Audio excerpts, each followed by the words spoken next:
அவங்க சொல்கிறாங்க, நாங்கள் மாமனார் மாமியாரோட ஃப்ரெண்ட்லியாக இருக்கோம், நீங்கள் வந்து மாமனார் மாமியாரை நீங்கள் ஒரு இடத்துல தூரமாக ஒதுக்கி வச்சு தான் பார்க்குறீங்க அப்படிங்கிறாங்க. சார் இப்போ சிம்பிளாக கேட்குறேன் சார். எங்கள் அப்பா இருக்காரு, நாங்கள் 2 பெண் பிள்ளைங்க, மூத்த பிள்ளை நான். சின்ன பிள்ளை பிறந்தோன்னா சின்ன பிள்ளையை தூக்கி கொஞ்சினார் அப்படின்னா பெரிய பிள்ளைக்கு வந்து ஏக்கமாக இருக்குமா இருக்காதா? எங்கள் மாமியார் வந்து நான் உள்ளே வந்தப்போ கோலம் போட்டியாமா, சமைச்சிட்டியாமா, கரெக்டாக 8 மணிக்கெலாம் சாப்பாடு போட்டுருந்தோமா எங்கள் குடும்பத்தில்.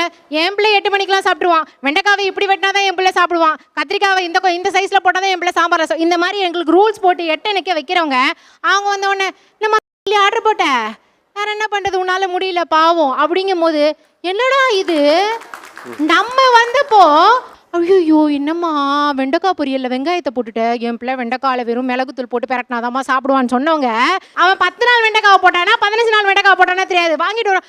அவள் வேலைக்கு போறா படித்த பிள்ளை, உங்ககிட்ட நான் சொல்லலாம் அவகிட்ட நான் சொல்ல முடியுமான்னும் போது எங்களுக்கு ஏக்கம் இருக்குமா இருக்காதா சார்? ஆமாம்மா, நிறைய